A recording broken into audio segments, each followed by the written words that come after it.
ದೇವರು ಪ್ರೀತಿಸುವ ಪ್ರೀತಿಯ ಬಿಗ್ ಜೆ ಟಿ ವಿ ಪ್ರಿಯ ವೀಕ್ಷಕರಿಗೆ ನಮ್ಮ ಕರ್ತನಾದ ಯೇಸು ಕ್ರಿಸ್ತನ ಹೆಸರಿನಲ್ಲಿ ನಿಮ್ಮನ್ನು ವಂದಿಸಿ ಸ್ವಾಗತ ಬಯಸ್ತಿದ್ದೇವೆ. ಬನ್ನಿರಿ, ದೇವರ ವಾಕ್ಯವನ್ನು ಇಂದು ನಾವು ಒಟ್ಟಾಗಿ ಅಧ್ಯಯನ ಮಾಡಿಕೊಳ್ಳೋಣ. ಇಂದಿನ ನಮ್ಮ ಅಧ್ಯಯನ ಮೊದಲನೇ ಥೆಸಲೋನಿಕದವರಿಗೆ ಬರೆದ ಪತ್ರಿಕೆ 3ನೇ ಅಧ್ಯಾಯ, ಫಸ್ಟ್ ಥೆಸಲೋನಿಯನ್ಸ್ ಚಾಪ್ಟರ್ 3.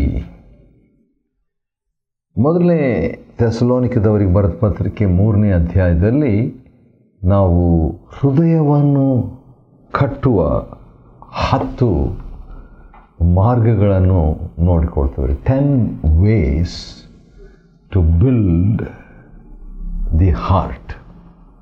ಹೃದಯ ಅಂತ ಹೇಳುವಾಗ ಸಂಬಂಧ. ಹಾಗಾದರೆ ನಾವು ಈ ರೀತಿಯಾಗಿ ತಿಳ್ಕೊಳ್ಳೋಣ. ಆತ್ಮಿಕ ಸಂಬಂಧವನ್ನು ಕಟ್ಟುವುದಕ್ಕೆ 10 ಮಾರ್ಗಗಳು. 10 ways to build spiritual relationships. ಅಂದರೆ ಮೊದಲನೇ ಥೆಸಲೋನಿಕದವರಿಗೆ ಬರೆದ ಪತ್ರಿಕೆ 3ನೇ ಅಧ್ಯಾಯದ 13ನೇ ವಚನದ ಕೊನೆ ವಾಕ್ಯದಲ್ಲಿ ನೋಡುವಾಗ, ನಮ್ಮ ಕರ್ತನಾದ ಯೇಸು ಕ್ರಿಸ್ತನು ನಿಮ್ಮ ಹೃದಯಗಳನ್ನು ಬಲಪಡಿಸಲಿ ಅಥವಾ ಕಟ್ಟಲಿ ಅಥವಾ ದೃಢಪಡಿಸಲಿ ಅಥವಾ ಸ್ಟ್ರಾಂಗ್ ಆಗಿ ಮಾಡಲಿ. ಬಲವಾದಂಥ ಒಂದು ಆತ್ಮಿಕ ಸಂಬಂಧ ನಾವು ಕಟ್ಟಬೇಕಾದರೆ ಏನು ಮಾಡಬೇಕು? 10 ಮಾರ್ಗಗಳಿದೆ, ಆತ್ಮಿಕ ಮಾರ್ಗಗಳು. 10 spiritual ways to build 10 spiritual relationships. ಮೊದಲನೇದಾಗಿ ತಿಮೋತಿಯ ಸೇವೆ. ಏನಿದು ತಿಮೋತಿಯ ಸೇವೆ ಅಂತ ಹೇಳ್ಬಿಟ್ಟು ನಾವು ಆಶ್ಚರ್ಯ ಪಡ್ಬೋದು. ಅದನ್ನು ನಾನು ವಿವರಿಸ್ತೇನೆ. ಮೊದಲನೇ ಥೆಸಲೋನಿಕದವರಿಗೆ ಬರೆದ ಪತ್ರಿಕೆ 3ನೇ ಅಧ್ಯಾಯದಲ್ಲಿ 2ನೇ ವಚನ, ಪೌಲನು ತಿಮೋತಿಯನನ್ನು ನಾವು ಕಳಿಸಿದ್ದೇವೆ ಅಂತ ಹೇಳ್ತಾನೆ. ತಿಮೋತಿಯ ಸೇವೆ ಅಂತ ಹೇಳಿದರೆ ಆತ್ಮಿಕ ಮಕ್ಕಳ ನಂಬಿಕೆಯ ವಿಷಯವಾಗಿ ದೃಢಪಡಿಸುವುದಕ್ಕೆ, ಸ್ಟ್ರೆಂಥನಿಂಗ್ ಇನ್ ಫೇತ್, ಮತ್ತು ಉತ್ತೇಜಿಸುವುದಕ್ಕಾಗಿ ಎನ್ಕರೇಜಿಂಗ್ ಮಿನಿಸ್ಟ್ರಿ, ಮತ್ತು ಅದೇ ರೀತಿಯಾಗಿ ಒಂದು ವೇಳೆ ಅನ್ಯೋನ್ಯತೆಗಳು ಇರ್ಬೋದು. ಆದರೆ ಮುಖ್ಯವಾಗಿ ತಿಮೋತಿಯ ಸೇವೆ ಅಂತ ಹೇಳುವಾಗ ದೃಢಪಡಿಸುವುದಕ್ಕೂ, ನಂಬಿಕೆಯಲ್ಲಿ ಅವರನ್ನು ಉತ್ತೇಜಿಸುವುದಕ್ಕೂ, ಎನ್ಕರೇಜಿಂಗ್ ಆ್ಯಂಡ್ ಅದೇ ಸಂದರ್ಭದಲ್ಲಿ ಕನ್ಫರ್ಮಿಂಗ್ ಮಿನಿಸ್ಟ್ರಿ. ಇದು ಭಾಳ ಪ್ರಾಮುಖ್ಯವಾದಂಥ ಒಂದು ಸೇವೆ. ಈಗ ನೋಡಿ, ಆತ್ಮಿಕ ತಂದೆ ಈ ಒಂದು ಆತ್ಮಿಕ ಮಕ್ಕಳ ಸೇವೆಯನ್ನು, ಆತ್ಮಿಕ ತಂದೆ ಆತ್ಮಿಕ ಮಕ್ಕಳ ನಡುವೆ ಮಾಡುವ ಸೇವೆಯನ್ನು ಮಾಡಲಿಕ್ಕೆ ಏನಾದರೂ ಅಡ್ಡಿ ಬಂತು ಅಥವಾ ಬ್ಯುಸಿಯಾಗಿದ್ದುಬಿಟ್ರು ಅಥವಾ ಬೇರೆ ಕಡೆ ಹೋದರು, ಆಗ ಏನು ಮಾಡಬೇಕು? ತಾನು ನಂಬಿಗಸ್ತನಾಗಿ ಎಣಿಸುವಂಥ, ಪರಿಗಣಿಸುವಂಥ ಇನ್ನೊಬ್ಬ ಆತ್ಮಿಕ ಮಗುವನ್ನು ಆತ್ಮಿಕ ಮಕ್ಕಳ ನಡುವೆ ಕಳಿಸ್ಬಿಟ್ಟು ಅವರನ್ನು ದೃಢಪಡಿಸುವಂಥದ್ದು, ಅವರನ್ನು ನಂಬಿಕೆಯಲ್ಲಿ ಉತ್ತೇಜನವನ್ನು ನೀಡುವಂಥದ್ದು ಸೇವೆ ಈ ತಿಮೋತಿಯನ ಸೇವೆ ಅಂತ ಹೇಳ್ಬಿಟ್ಟು. ಆ ರೀತಿಯಾಗಿ ನಾವು ಆತ್ಮಿಕ ಸಂಬಂಧವನ್ನು ಕಟ್ಟುವಂಥದ್ದು. ಎರಡನೇದಾಗಿ ನಾವು ಮೊದಲನೇ ಥೆಸಲೋನಿಕದವರಿಗೆ ಬರೆದ ಪತ್ರಿಕೆ 3ನೇ ಅಧ್ಯಾಯದಿಂದ ನಾವು ಅಧ್ಯಯನ ಮಾಡಿಕೊಳ್ತಿದ್ದೇವೆ. ಅದರಲ್ಲಿ ಆತ್ಮಿಕ ಸಂಬಂಧವನ್ನು ಕಟ್ಟುವಂಥ 10 ಆತ್ಮಿಕ ಮಾರ್ಗಗಳನ್ನು ನಾವು ನೋಡ್ಕೊಳ್ತಿದ್ದೀವಿ. ಮೊದಲನೇದು ತಿಮೋತಿಯ ಸೇವೆಯ ಮಾರ್ಗ. The first way is Timothy's ministry. ಎರಡನೇದಾಗಿ ನೋಡುವಾಗ ಟ್ರಯಲ್ಸ್, ಸಂಕಟಗಳು, ಟ್ರಯಲ್ಸ್. ಇದು ದೇವರ 2ನೇ ಮಾರ್ಗ ಅಂತ ಹೇಳ್ಬೋದು. ದೇವರು ಮಾಡುವಂಥದ್ದೇನೆಂದರೆ, ಮೊದಲನೇ ಥೆಸಲೋನಿಕದವರಿಗೆ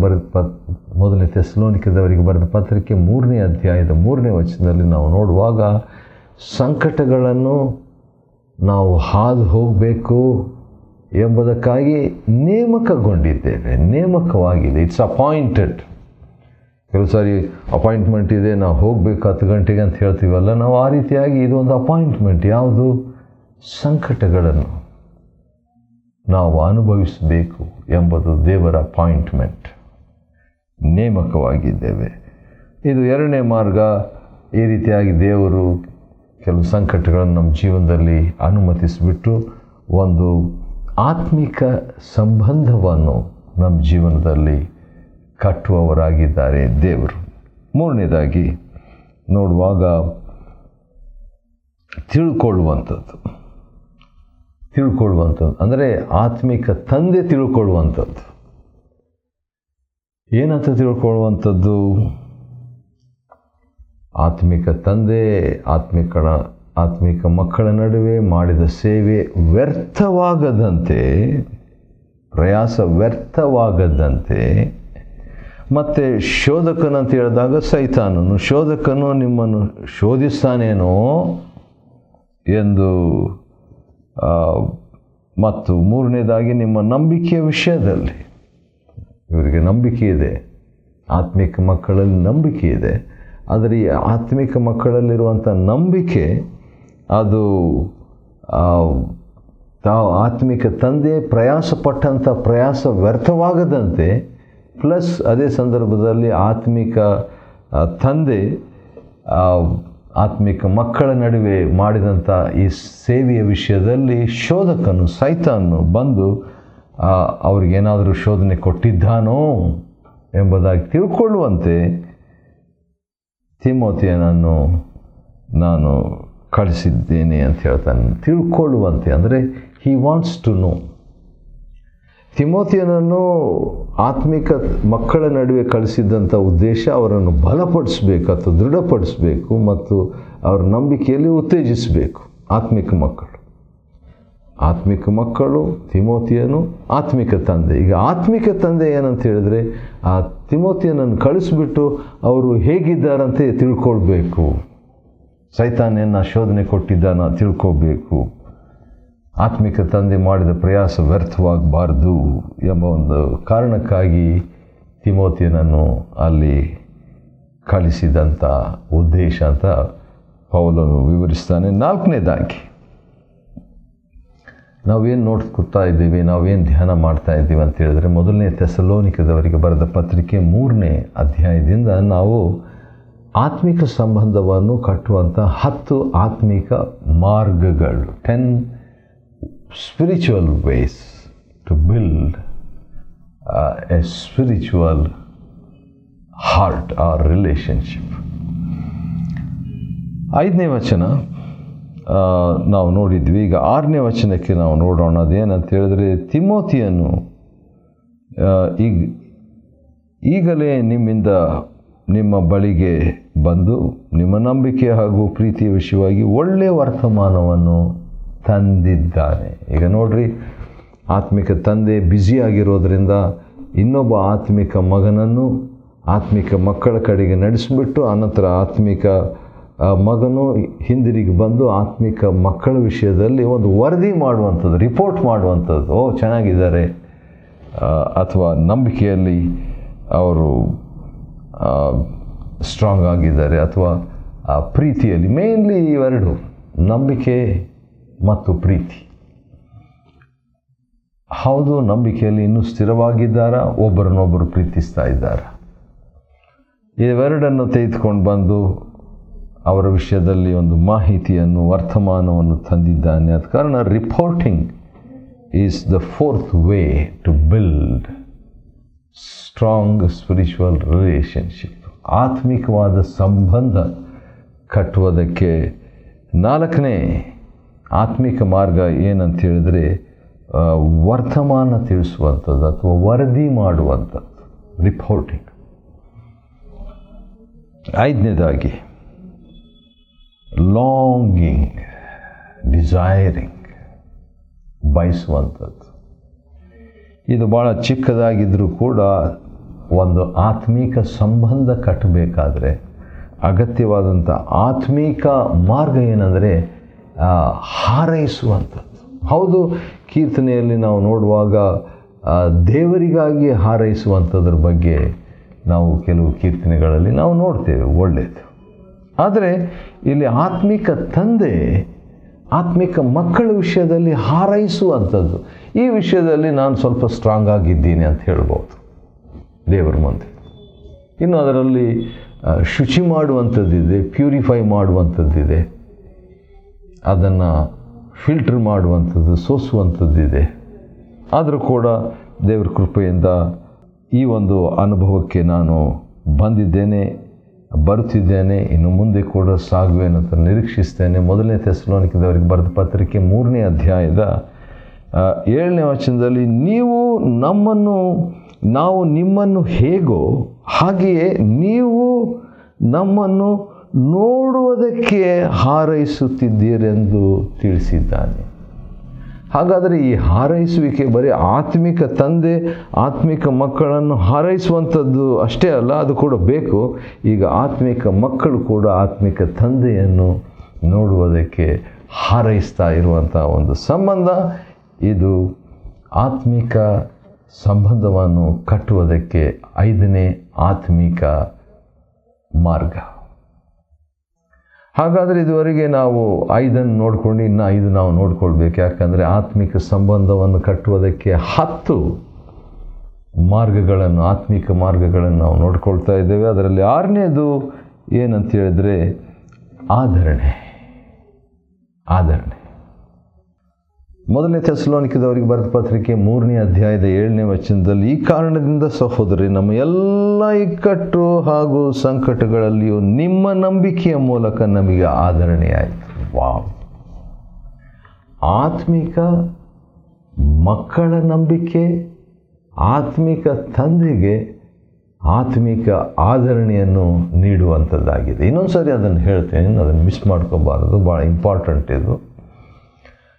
ಆತ್ಮಿಕ ಮಗುವಿನ ನಂಬಿಕೆ, ಅದನ್ನು ಸಿಂಗ್ಯುಲರೈಸ್ ಮಾಡ್ತಾ ಇದ್ದೀನಿ, ಏಕ ವ್ಯಕ್ತಿಯಾಗಿ ನಾನು ಹೇಳ್ತೀನಿ. ಅದು ಬಹುವಚನದ ಬಗ್ಗೆ ಸೂಚಿಸಿ ಹೇಳಲಾಗಿದೆ, ಆದರೂ ಕೂಡ ನಾವು ಅರ್ಥ ಮಾಡಿಕೊಳ್ಳುವಂತೆ ಅದನ್ನು ಸಿಂಗಲ್ ಆಗಿ ಹೇಳ್ತಿದ್ದೇನೆ, ಏಕ ವ್ಯಕ್ತಿ ಪರರಾಗಿ ಹೇಳ್ತಿದ್ದೇನೆ. ಒಬ್ಬ ಆತ್ಮಿಕ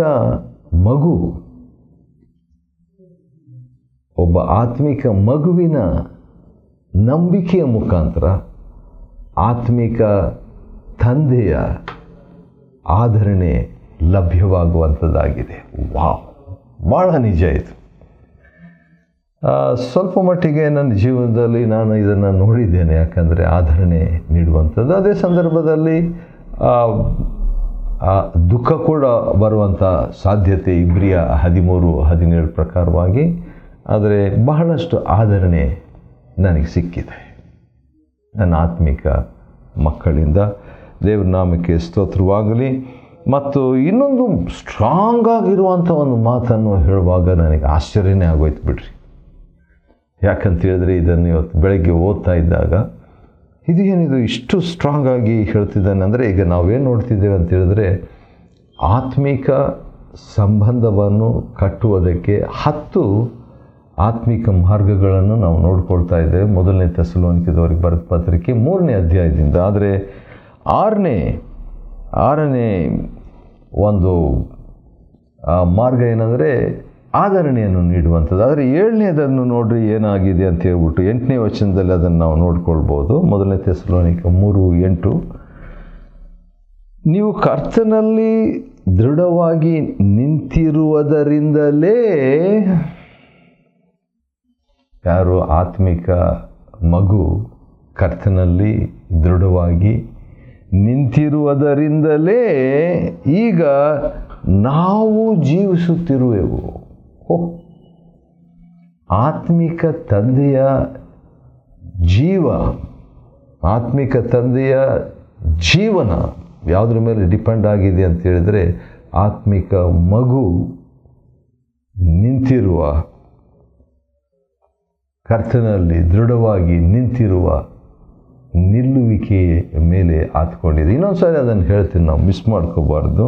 ಯಾಕಂದರೆ ಭಾಳ ಪ್ರಾಮುಖ್ಯವಾದಂಥ ಒಂದು ವಿಷಯವನ್ನು ನಾವು ನೋಡ್ತಾ ಇದ್ದೀವಿ. 1ನೇ ಥೆಸಲೋನಿಕದವರಿಗೆ ಬರೆದ ಪತ್ರಿಕೆ 3ನೇ ಅಧ್ಯಾಯದ 8ನೇ ವಚನದಲ್ಲಿ ಆತ್ಮಿಕ ತಂದೆ ಆತ್ಮಿಕ ತಂದೆಯ ಒಂದು ಜೀವನ, ಆತ್ಮಿಕ ತಂದೆಯ ಈ ಜೀವನವೇ ಯಾವುದ್ರ ಮೇಲೆ ಆತ್ಕೊಂಡಿದೆ ಅಂದರೆ, ನನಗಂತೂ ಬದುಕೋದಂದರೆ ಕ್ರಿಸ್ತನು, ಆತ್ಮಿಕ ತಂದೆಯ ಜೀವನ ಕ್ರಿಸ್ತನ ಮೇಲೆ ಆತ್ಕೊಂಡಿದೆ ಅಂತ ಫಿಲಿಪ್ಪಿ 1ನೇ ಅಧ್ಯಾಯದಲ್ಲಿ ನಾವು ನೋಡ್ತೇವೆ. ಹೌದು, ಅದು ನಿಜನೇ. ಆದರೆ ಇಲ್ಲಿ ನಾವು ನೋಡುವಾಗ ಆತ್ಮಿಕ ತಂದೆಯ ಒಂದು ಜೀವನ ಯಾವುದ್ರ ಮೇಲೆ ಆತ್ಕೊಂಡಿದೆ ಅಂತ ಹೇಳಿದ್ರೆ, ಆತ್ಮಿಕ ಮಗುವಿನ, ಕರ್ತನಲ್ಲಿ ಆತ್ಮಿಕ ಮಗುವು ದೃಢವಾಗಿ ನಿಂತಿರುವುದರ ಮೇಲೆ ಆತ್ಕೊಂಡಿದೆ. ವಾವ್!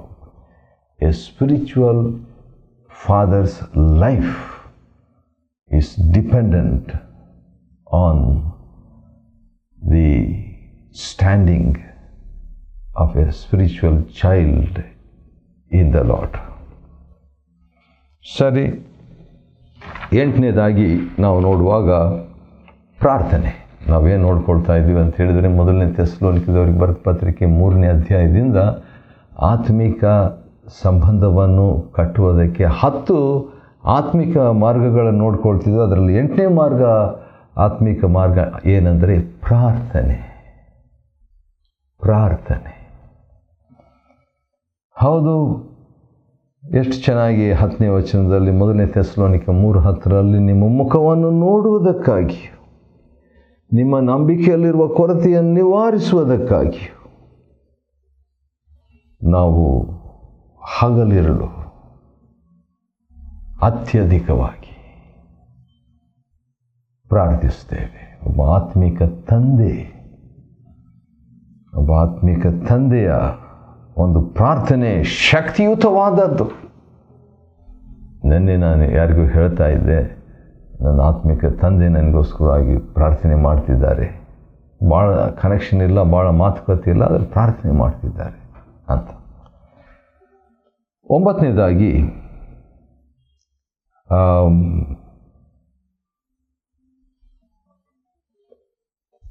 ದೇವರ ಮಾರ್ಗ.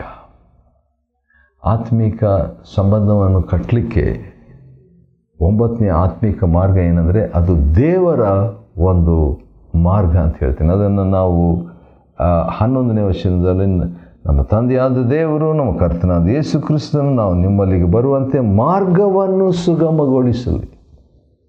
ಅಂದರೆ ಅನುಕೂಲತೆ, ದೇವರು ಇನ್ವಾಲ್ವ್ ಆಗಬೇಕು. ಆತ್ಮಿಕ ತಂದೆ, ಆತ್ಮಿಕ ಮಕ್ಕಳ ಸಂಬಂಧದಲ್ಲಿ ದೇವರು ಒಳಪಡಬೇಕು. ಯಾವುದೇ ಒಂದು ಸಂಬಂಧ ನಿತ್ಯತ್ವಕ್ಕೆ ಉಳಿಬೇಕಾದ್ರೆ ದೇವರು ಇನ್ವಾಲ್ವ್ ಆಗಬೇಕು. ಕೊನೆಯದಾಗಿ ಪ್ರೀತಿ. ಹೌದು, ನಿತ್ಯತ್ವಕ್ಕೆ ಉಳಿಯುವಂಥ ಆತ್ಮಿಕ ಸಂಬಂಧವನ್ನು ನಾವು ಭೂಮಿಯಲ್ಲಿ ಕಟ್ಟಬೇಕಾದರೆ, ಅದು ವಿಶೇಷವಾಗಿ ಆತ್ಮಿಕ ತಂದೆ ಮತ್ತು ಆತ್ಮಿಕ ಮಕ್ಕಳ ನಡುವೆ ಇರುವಂಥ ಒಂದು ಸೇವೆ, ಒಂದು ಸಂಬಂಧವಾಗಿರ್ಬೋದು. ಆ ಸೇವೆ ನಿತ್ಯತ್ವಕ್ಕೆ ಉಳಿಯುವಂಥ ಒಂದು ಸೇವೆಯಾಗಿರಬೇಕಾದ್ರೆ 10ನೇ ಆತ್ಮಿಕ ರಹಸ್ಯ ಏನಂತ ಹೇಳಿದ್ರೆ